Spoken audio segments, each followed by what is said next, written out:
তোহা সিদ্দিকীর মানসিকতায় গলদ আছে। একজন নওশাদ সিদ্দিকীর মতো তরুণ তাজা ছেলে, ওনারই ভাইপো একটা রাজনীতিতে এসে ভাগিদারির রাজনীতিতে নেমে একটা ভালো রাজনেতা হিসেবে, একজন ধার্মিক মুসলিম দাড়ি সুন্নতি সব মেনে চলে, তা সত্ত্বেও একজন পীরজাদা পড়াশোনা করা ছেলে, শিক্ষিত ছেলে, সর্বমান্য ছেলে, সেই নওশাদ সিদ্দিকী দেশের জন্য, বাংলার জন্য সঠিক কথাগুলোই বলছে এবং করছে। আমি কংগ্রেসের বলছি না, যে ভালো তাকে ভালোই বলতে হবে।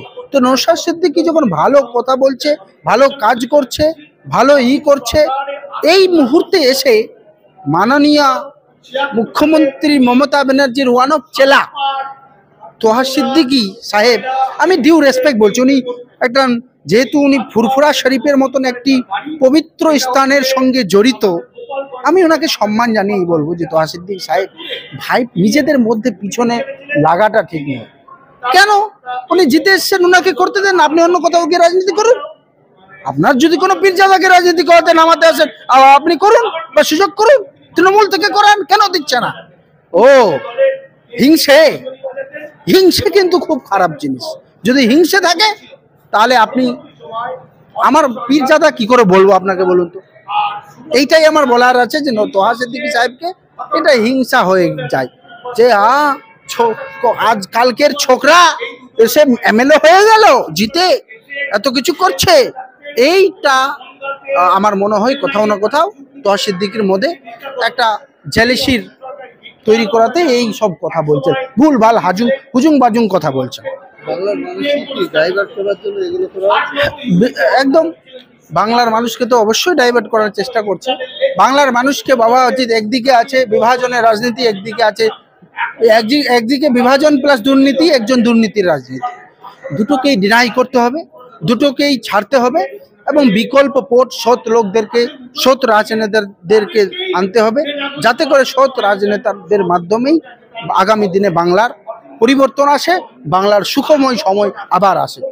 বিধানচন্দ্র রায়ের যে বাংলা গনি খান চৌধুরীর মতন নেতৃত্বরা বাংলাকে সুশোভিত করেছেন মেট্রো দিয়ে, যে বাংলায় হসপিটালাইজেশন থেকে শুরু করে, বিশেষ করে আমি সংখ্যালঘুর বলছি,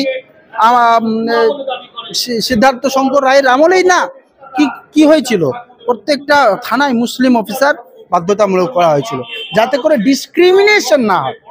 তো এটা কংগ্রেস, জাতীয় কংগ্রেস করেছে। আমি মনে করি জাতীয় কংগ্রেস একমাত্র ব্যতিক্রম, যে বাংলার সেকুলারিজম, ডেমোক্রেসি, সাংবিধানিক কোর ভ্যালুজকে মেনটেন করে বাংলায় একমাত্র ভালোভাবে শাসন, কর্ম পরিচালনা, ভারতবর্ষ তথা বাংলা ভালোভাবে শাসন পরিচালনা করতে পারে গান্ধী ফ্যামিলি, রাহুল গান্ধীজির নেতৃত্বে। গত 21-এ আমরা দেখলাম যে পশ্চিমবঙ্গে একটা জোট হয়েছিল বাম কংগ্রেস, সেটা কি 26-এ দেখা যাবে? আপনি কংগ্রেসের কথা দেখুন, আপনি জানেন, আপনাদের কাছে ইনফরমেশন আছে, আমাদের দিল্লিতে একটা মিটিং হয়েছিল রাহুল গান্ধীজির সাথে, আমাদের রাজ্যের বহু senior leadership and Rahul Gandhiji meeting করেছিলেন এবং উনি কড়া ভাষায় বলেছেন, আমরা জোটের পক্ষে নয়, আমরা সংগঠনের পক্ষে। আমরা চাই জাতীয় কংগ্রেস পশ্চিম বাংলায় সাংগঠনিক রূপ নিয়ে এগোক, সাংগঠনিকভাবে শক্তিশালী হোক, সংগঠন শক্তিশালী হোক, নতুন নতুন নেতৃত্ব উঠে আসুক, কর্মী উঠে আসুক, দেশের লড়াই করার জন্য যেন তারা প্রস্তুত থাকে, এই ব্যাপার নিয়ে। এই যে আপনাদের যেদিন মুখ্যমন্ত্রী আসেন ত্রিপুরাতে, সেদিন দেখলাম যে আপনাদের কংগ্রেসের সভাপতি তিনি যান এবং সিপিআইএম এর সেটা নিয়ে কটূক্তি ছুড়ে দেয়। তো কি হয়েছে তোহা সিদ্দিকী? তিনি বলছেন এরা একটা, এদের বাংলায় কেউ চায় না, তাই ত্রিপুরায় এসে ভোট ঘোরাচ্ছে। শুনেন, তোহা সিদ্দিকী কি বললো না বললো এতে কোনো কিছু যায় আসে না। জাতীয় কংগ্রেস না তোহা সিদ্দিকীর উপর নির্ভর করে, না মমতা ব্যানার্জির উপর নির্ভর করে, বরং মমতা ব্যানার্জি জাতীয় কংগ্রেসের উপর নির্ভর করে ভারতবর্ষকে যে স্বাধীন করলো, যে পার্টি, যে হচ্ছে mother of all party, mother of all organisation, সেটা হচ্ছে জাতীয় ইন্ডিয়ান ন্যাশনাল কংগ্রেস। এটা গান্ধীর কংগ্রেস, এটা নেতাজি সুভাষচন্দ্রের কংগ্রেস, এটা কাজী নজরুলের কংগ্রেস, এই কংগ্রেস শেরে আবুল কাসেম ফজলুল হকের কংগ্রেস, এই কংগ্রেস পণ্ডিত জওহরলাল নেহরুর কংগ্রেস, এই কংগ্রেস হচ্ছে আপনার মৌলানা আবুল কালাম আজাদের কংগ্রেস, এই কংগ্রেস হচ্ছে সীমান্ত গান্ধী খান আব্দুল গফর খানের কংগ্রেস। এই কংগ্রেস কিন্তু সারা বাংলার কংগ্রেস, চিত্তরঞ্জন দাসের কংগ্রেস, এটা সহজে উড়িয়ে দেওয়া যায় না। জাতীয় Congress is relevant today, will relevant future. আমরা দেখলাম শুভেন্দু এবং সুকান্ত বিভিন্ন উস্কানিমূলক বক্তব্য দিচ্ছে। ইতিমধ্যে আরেকজন বিধায়ক অসীম সরকার তিনিও বলছেন যে তারা 26-এ ক্ষমতায় আসবে। অসীম সরকার ওকে মালটা, ও কোন মাল? ও বুঝলাম, কবিয়াল অসীম সরকার।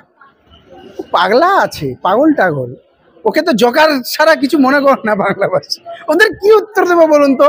ওদেরকে একটু বলতে হয়, মুসলিমদের বিরুদ্ধে বলবে, দলিতদের বিরুদ্ধে বলবে। না বললে এরকম অসীম সরকাররা বিজেপিতে ফুটেজ পাবে না। ভারতীয় জনতা পার্টি একটা, তাদের ভ্যালুটা হচ্ছে, তাদের ভ্যালু একটাই, তাদের আইডিওলজি একটাই। তাদের আইডিওলজি হচ্ছে নাৎসিবাদ, ফেসিবাদ, হিটলারবাদ। আর তাদের আইডিওলজি হচ্ছে মহিলাদের বিরুদ্ধে, তাদের আইডিওলজি হচ্ছে দলিতদের বিরুদ্ধে, তাদের আইডিওলজি হচ্ছে পুঁজিবাদীদের পক্ষে। তারা ডিসক্রিমিনেশনের রাজনীতি ভালোবাসে, তারা ডিসক্রিমিনেশনের উপরই সব ভালোবাসে, তারা আর কিছু ভালোবাসে না। দেশকে যদি বাঁচাতে হয়, ডেমোক্রেটিক সিস্টেমকে যদি ভালো করে রাখতে হয়, এটাকে যদি প্রোটেক্ট করতে হয়, তো জাতীয় কংগ্রেস, ইন্ডিয়ান ন্যাশনাল কংগ্রেসই পারবে, অন্য কেউ পারবে না, পারবে না। কারণ বিজেপি বিদ্বেষপূর্ণ, তাদের কোর আইডিওলজি বিদ্বেষের উপর, ডিসক্রিমিনেশনের উপর। তাদের মূল আইডিওলজি মুসলমানদের বিরোধিতা। শুধু মুসলমান, কোন মুসলমান? আই হ্যাভ টু ক্লারিফাই ইট যে কোন মুসলমানদের বিরুদ্ধে? একমাত্র ভারতীয় মুসলমানদের বিরুদ্ধে বিজেপি থাকে।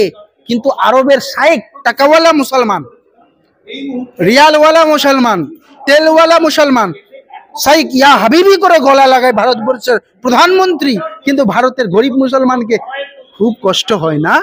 কারণ এরা ভারতের মূলবাসী, এরা কোথাও আরব থেকে আসেনি, এরা কোথাও আফগানিস্তান থেকে আসেনি, এরা ভারতবর্ষের দলিত মুসলমান, দলিত জাতি থেকে কনভার্টেড, অত্যাচারে কনভার্ট হয়ে মুসলিম হয়েছে।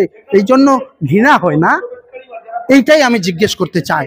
তারা আরবের শাইখ মুসলমানদের তো গলা মেলায়, একদম মোহন ভাগবত থেকে শুরু করে বড় বড় নেতারা, ধনকর, উপরাষ্ট্রপতি একদম দাঁড়িয়ে দাঁড়িয়ে করে, শেখ সাহেব ইয়া হাবিবি come to my hug me, but will hate, আমরা হেট করবো কাকে? ভারতীয় মুসলমানদেরকে। কারণ ভারতীয় মুসলমান গরিব বলে, তাদের জাতিটা ছোট ছিল বলে, কনভার্টেড বলে, তো এর মুখোশ উন্মোচন হয়ে গেছে। আর এরা সবই কিছু করতে পারে। তাদের রাজনীতির কোর বেসিস হচ্ছে ঘৃণা। তো আমরা ঘৃণার রাজনীতিকে ডিনাই বাংলার মানুষ তো করবে কমপক্ষে।